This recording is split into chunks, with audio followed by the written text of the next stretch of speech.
নমস্কার বন্ধুরা। তো ইনফিনিক্স GT20 Pro আজই লঞ্চ হতে চলেছে। তো ওই জন্য আমরা লঞ্চের আগে লাস্টবারের জন্য দেখবো যে ফোনটার মধ্যে কি স্পেসিফিকেশন হবে, কি ডিজাইন হবে আর কি প্রাইস হবে, আর যে দামে লঞ্চ হবে তো সেই দামে সবচেয়ে ভালো ডিভাইস হবে কি হবে না, এই ভিডিওতে আমরা এটার সম্বন্ধে আলোচনা করব। তো চলো শুরু করা যে ভিডিওটা কোনো সময় নষ্ট না করে, আপনি যদি গ্যাজেটাল বাংলা চ্যানেলে প্রথমবার আসেন আর এরকম বাংলা টেক ভিডিও ডেইলি দেখতে চান তাহলে গ্যাজেটাল বাংলা চ্যানেল সাবস্ক্রাইব অবশ্যই করে নেবেন। তো প্রথম আলোচনা করবি স্মার্টফোনটার ডিজাইন সম্বন্ধে। তো যেমন আপনি দেখছেন এই যে ইনফিনিক্স GT20 Pro, পেছন দিক থেকে দেখতে এক্স্যাক্টলি এরকম। ফোনটা আপনি টোটাল দুটো কালারে পাবেন, একটা হবে সিলভার একটা ব্ল্যাক। এর থিকনেস হলো 8.2 মিলিমিটার আর ওয়েট 194 গ্রাম। এর পেছন দিকে যে মেটেরিয়াল ওটা হলো গ্লসি টাইপের প্লাস্টিকের ব্যাক কভার। ডিসপ্লে দিক থেকে এতে আপনি পাবেন 6.78 inch full HD plus 144 hertz 10 bit AMOLED display, তার সঙ্গে 240 হার্জের টাচ স্যাম্পলিং রেট, 1300 নিটসের brightness, 20:9 aspect ratio, 93% screen to body ratio. ডিসপ্লের যে সার্টিফিকেশন তাতে আছে HDR10+ সার্টিফিকেশন, আর তাছাড়া যতদূর মনে হচ্ছে যে ডিসপ্লে প্রোটেকশন সেটা হলো পান্ডা গ্লাসের ডিসপ্লে প্রোটেকশন। তার মানে সোজা কথা বলতে গেলে যে প্রাইস পয়েন্টে আসছে সেই হিসেবে ডিসপ্লেটা সত্যিই খুব ভালো। প্রসেসরের দিক থেকে এতে আপনি পাবেন Dimensity 8200 আলটিমেট প্রসেসর, যেটার সঙ্গে ইনফিনিক্সের তরফ থেকে আসে একটা খুব ভালো কোয়ালিটির কুলিং সিস্টেম থাকবে। আর তাছাড়া এর ডিসপ্লের পারফরমেন্সটাকে আরও ইনক্রিজ করার জন্য একটা ডেডিকেটেড ডিসপ্লে চিপও থাকবে। ক্যামেরার দিক থেকে এতে আপনি পাবেন 108 2.2 এর রিয়ার ক্যামেরা, তার সঙ্গে 32 মেগাপিক্সেলের সেলফি।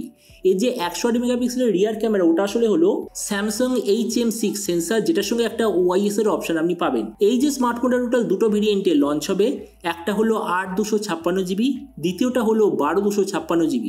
র্যামের কোয়ালিটিটা LPDDR5X, মেমোরিতে আছে UFS 3.1, যেটার সঙ্গে হাইব্রিড কাস্টটের অপশান। ব্যাটারির দিক থেকে 5000 mAh ব্যাটারি, সঙ্গে 45 ওয়াটের চার্জার, আর কানেক্টিভিটি হলো USB Type-C। তো এবারই স্মার্টফোনের বাকি কিছু ফিচার বলতে গেলে এতে আপনি পাবেন Android 14 out of the box, কোনো ধরনের 3.5mm জ্যাক নেই, JBL-এর তরফ থেকে আসা ডুয়াল স্টেরিও স্পিকার আর আন্ডার ডিসপ্লে ফিঙ্গারপ্রিন্ট সেন্সার। আর এর OS আপডেট সাইকেলের দিক থেকে বলতে গেলে 2 বছরের মেজর OS আপডেট, 3 বছরের সিকিউরিটি আপডেট পেয়ে যাবেন। তো এবার সবচেয়ে মেন জিনিস, ফোনটা কি দামে লঞ্চ হতো দেখুন। আমি যতদূর খবর পেয়েছি ফোনটা ইন্ডিয়ান মার্কেটে আসার কথা 22 থেকে 25 হাজারের মধ্যে, আর যদি এটা পরে বাংলাদেশে লঞ্চ হতো ওখানে এটা লঞ্চ হওয়ার কথা 35,000 বাংলাদেশি টাকার আশেপাশে। তো এবার সব ভিডিও থেকে আমাকে জানাবো এই যে স্মার্টফোনটি এটা কি প্রাইস পয়েন্টের মধ্যে সবচেয়ে ভালো নাকি এর চেয়ে বেটার অন্য কোনো স্মার্টফোন অ্যাভেলেবেল আছে। তো দেখুন, আজ থেকে এক্স্যাক্টলি 3 মাস আগে মানে জানুয়ারিতে আমি একটা স্পেশাল ফোন রিভিউ করেছিলাম। ফোনটার নাম হলো পোকো X6 Pro। ওই ফোনটা লঞ্চ হয়েছিল ওই মনে হচ্ছে 26 থেকে 27 হাজারের মধ্যে, আর এখন ফোনটা আপনি উইদাউট অফারে আপনি পেয়ে যাবেন 24,500-তে। মানে পোকো এই স্মার্টফোনটার উপর পার্মানেন্ট ডিসকাউন্ট দিয়ে দিয়েছে। তো ওই জন্যই বলে যে ইনফিনিক্সের এই স্মার্টফোনটা পোকোর এই ফোনটার সঙ্গেই কম্পিট করার জন্য লঞ্চ হচ্ছে। তো ওই জন্য আমরা যদি দুটোর সঙ্গে কম্পেয়ার করি, কারণ অবভিয়াসলি দুটোর প্রাইস প্রায় সেমই হবে। তো প্রথমে আমরা যদি ডিসপ্লে দিক থেকে দেখি, এই দিক থেকে পোকো হবে নো ডাউট বেটার, কেননা পোকোতে আছে 1.5K ডিসপ্লে, ইনফিনিক্সে আছে ফুল এইচডি প্লাস ডিসপ্লে। প্রসেসর এই দিক থেকে বলবো পোকো বেটার, কেননা পোকোতে আছে Dimensity 8300 আলট্রা, ইনফিনিক্সে আছে Dimensity 8200 আলটিমেট। ক্যামেরার দিক থেকে আমি পোকোটা টেস্ট করেছিলাম, আমি এটা বলবো না খুব ভালো ক্যামেরা, আমি বলবো মোটামুটি ক্যামেরা। এবার এই যে ইনফিনিক্সের ফোনটা এরও ক্যামেরাটা এক্স্যাক্টলি আগেরবারের মতোই। আগেরবারের আমি ইনফিনিক্স GT10 Pro আমি টেস্ট করেছিলাম, আমি বলবো ক্যামেরাটা ঠিক আছে, ওই মানে পোকো X6 Pro এর মতো।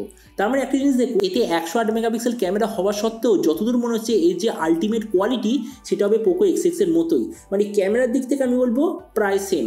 ভেরিয়েন্টের দিক থেকে পোকো বেটার, কেননা পোকোর সব ভেরিয়েন্টে আপনি পাবেন LPDDR5X আর UFS 4.0। ইনফিনিক্সের সব ভেরিয়েন্টে আপনি পাবেন UFS 3.1। তার মানে ভেরিয়েন্টের দিক থেকে পোকো বেটার। ব্যাটারি আর চার্জার পোকো বেটার, কেননা পোকোতে আছে 67 ওয়াটের চার্জার, ইনফিনিক্সে আছে 45 ওয়াটের চার্জার। আর অডিও দিক থেকে দুটো সেম। OS আপডেটে পোকো বেটার, কেননা পোকোতে আছে 3 বছরের OS আপডেট আর 4 বছরের সিকিউরিটি আপডেট। ইনফিনিক্সে আছে 2 বছরের OS আপডেট, 3 বছরের সিকিউরিটি আপডেট। তেমন দেখুন, ভিডিওটা আমি যার সামনে এটাই বলবো, এই যে ইনফিনিক্স GT20 Pro আমার একটা রিভিউ করার টার্গেট আছে, কিন্তু যদি স্মার্টফোনটা পোকোর থেকে অন্তত 2 থেকে 3 হাজার কম দামে লঞ্চ হয় তবে এটা রিভিউ করা উচিত বা আপনারও কেনা উচিত। কেননা দেখুন, পোকোর এই মুহূর্তে দাম হচ্ছে 24,500, আর এটার দাম যদি ধরুন 23,000 বা 24,000 লঞ্চ হয়, তো আমার মতে মনে হয় 1.5-2 হাজার বেশি দিয়ে পোকো X6 Pro নিয়ে নেওয়া ভালো, কেননা ওতে আপনি সেম প্রাইস পয়েন্টে ইনফিনিক্সের থেকে অনেক বেশি স্পেসিফিকেশন দেখতে পাবেন। তো এই জন্য আমি ভিডিও লাস্টে এটাই বলবো, যদি ইনফিনিক্স 20 Proটা 22,000 বা তার নিচে লঞ্চ হয় অবশ্যই আমি এটা রিভিউ করবো আর আপনার নেওয়া উচিত, কিন্তু যদি তার চেয়ে বেশিতে লঞ্চ হয় তাহলে পোকো X6 Proটা আমরা নিয়ে নেওয়া উচিত। তো এবার আপনি যে কথা সমস্যা জানাবেন যে আপনার এই দুটো স্মার্টফোনের মধ্যে কোনটা বেশি ভালো লাগলো আর আপনি কোনটা নিতে চান। এটা সম্বন্ধে নিচে কথা বলতে আমাকে একদমই ভুলবেন না।